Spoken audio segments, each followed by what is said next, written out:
Hey everyone, I'm here to wrap up my Pride and Prejudice reviews. This time I'm going to be talking about 1995 and 2005 adaptations. So to start with 1995, this is probably the best known / most well loved, fan favorite, whatever version of Pride and Prejudice, and possibly of all BBC miniseries of all time. And I do love this version as well, but this is another one where I have perhaps an unpopular opinion about it. The production values are definitely far and away much better than the 80s and older versions. With such a long version, we're able to see a lot of the characters and scenes that perhaps some of the shorter versions have cut out. So I do appreciate that it was very faithful in a lot of ways. But where I have kind of a controversial opinion is that this is far from my favorite Pride and Prejudice, and I think it has actually some of the worst casting choices in the major roles. Don't kill me, but that's what I feel like. Yeah, so the two biggest problems with it for me was a lot of the casting. In addition, it was the sexed up scenes. This was written by Andrew Davies. He also did the 2008 version of Sense and Sensibility and countless other period dramas.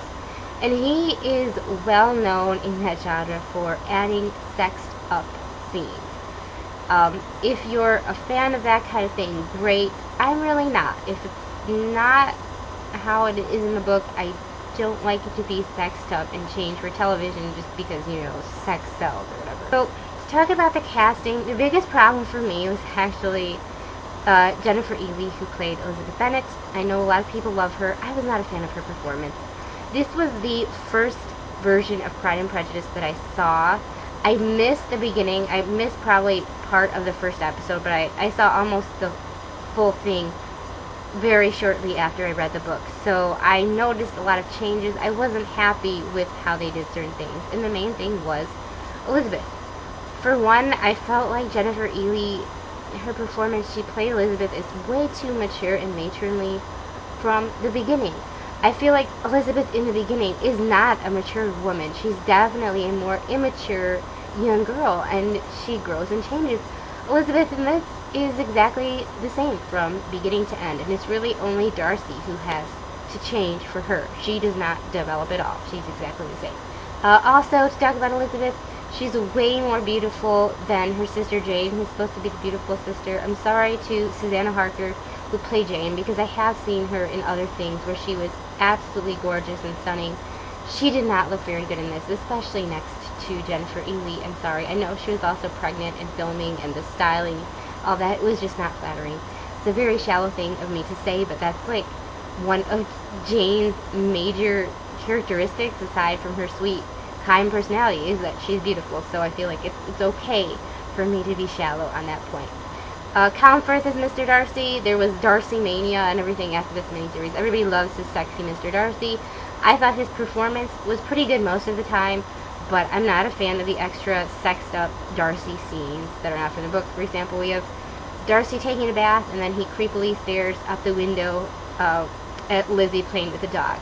Darcy fencing to try to get over Elizabeth. Darcy jumping into this disgusting, scummy pond for no reason, and then coming out with the wet shirt to bump into Elizabeth.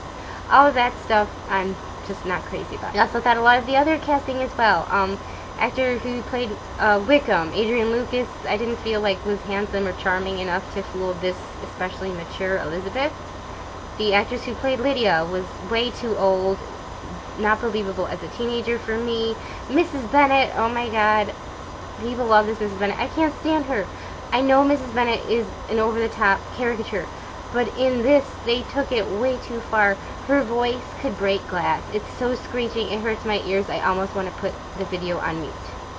Also, Mr. Collins in this was, I know he's supposed to be a funny, stupid character, but in addition to being way too old, Mr. Collins is only 25 in the book. He's kind of creepy, and I get the vibe that he might possibly be an axe murderer, and I don't know what is up with. He's got a thick layer of grease all over his face and hair that is really disgusting. And also, Charlotte Lucas in this is way too beautiful. I don't know why she would have to settle for Mr. Collins. especially this disgusting, creepy Mr. Collins. I don't know. So yeah, it sounds like I'm being overly negative, but I really do love this version, and I even bought a new DVD, the remastered version, because the older DVD box set is horrible picture quality. And I've seen it multiple times. But I would give it like a 3.75 out of 5. Not quite a 4 because of a lot of the problems I have with it. So, sorry if I've offended anyone who loves this version. I always feel bad and I kind of tear it to pieces, so to speak. Okay, so the last Pride and Prejudice review, this is not counting any inspired by Pride and Prejudices or modernizations or other countries' versions or anything. I'll probably do a separate video on all of those that I've watched. But next we have the 2005 version, and yes, I have 2 DVDs. Okay, one is actually the full screen version and one is the widescreen. This is widescreen and this is full screen. I know, I prefer widescreen, but then I saw that in the full screen version you get to see like more of what's going on like below the widescreen, so I had to buy that too. Okay, I was obsessed with this movie after it came out. I wasn't that crazy about it when I first saw it in theaters, but when I got it on DVD, I would constantly rewatch it over and over and over and take screen caps of almost every single frame, and it was just ridiculous. Okay, this was a while ago. This was like over almost 7 years ago when the movie came out, so don't judge me. So yeah, it's probably no secret this is my favorite Pride and Prejudice, and again, this may offend some diehard fans of the book. I know this is a very popular version as well, and a lot of people do love it, but book purists especially really seem to hate it for many reasons. And I do have to agree on some level, this is not a perfect adaptation of Pride and Prejudice, but I feel like it is a perfect or nearly perfect movie. There is almost nothing in this that does not work for me as a film. My only problems with it are some things that are changed that don't quite work as an adaptation, if that makes any sense. So, I love this movie because I feel like it is just, for one, it's so beautiful. The cinematography, the music, the costuming and scenery, it's just so pretty to look at. And there's always so much going on in scenes, like even in the background, you have to pay really close attention because every time I watch it, I feel like I notice more going on, and it's usually really funny stuff too. I also like what they did with the look. They went for a more, like, a realistic and gritty feel, so the hair gets messy, and it's not sterilized and pristine. It looks like it would be realistic to this time period. I mean, I didn't live in the Regency era. Well, this was technically pushed back a little bit pre-Regency, that in 1797, which is when Jane Austen originally wrote First Impressions, which was the precursor to Pride and Prejudice. So, what else do I like about this is a lot, if not all of the casting is wonderful. Keira Knightley as Elizabeth, I feel like was the best to show Elizabeth's character growth and maturation from the book, which I really loved. I don't know if she'd be my number 1 Elizabeth, but she's pretty close. I've loved all of them except for Jennifer Ely, actually. Also, we finally get the beautiful Jane Bennet that I was waiting for with Rosamund Pike. This is finally, I believe, the first Jane that you could actually call more beautiful than Elizabeth, because Keira Knightley's pretty, but they dressed her down in this, and Rosamund Pike is definitely a more classic beauty. A lot of the rest of the cast was fantastic as well. Tom Hollander is Mr. Collins. He was too short, but he really made the character his own and was just hilarious. I loved watching him and probably laughed more at him than anything else in this movie. Caroline Bingley was amazing. Mrs. Bennet, Kitty and Lydia Bennet. Also Charlotte Lucas, for once, she's like actually really plain in this, so you could see, unlike the more beautiful Charlotte from 1995, like what is she thinking marrying Mr. Collins. This one you kind of, the audience can understand more her situation with her plain look. So what did not work for me? Well, almost nothing in terms of as a film, as I said, but as an adaptation, some of the characters were unrecognizable from their book selves. Mr. Bennet is way too kind and nice. Not the Mr. Bennet of the book.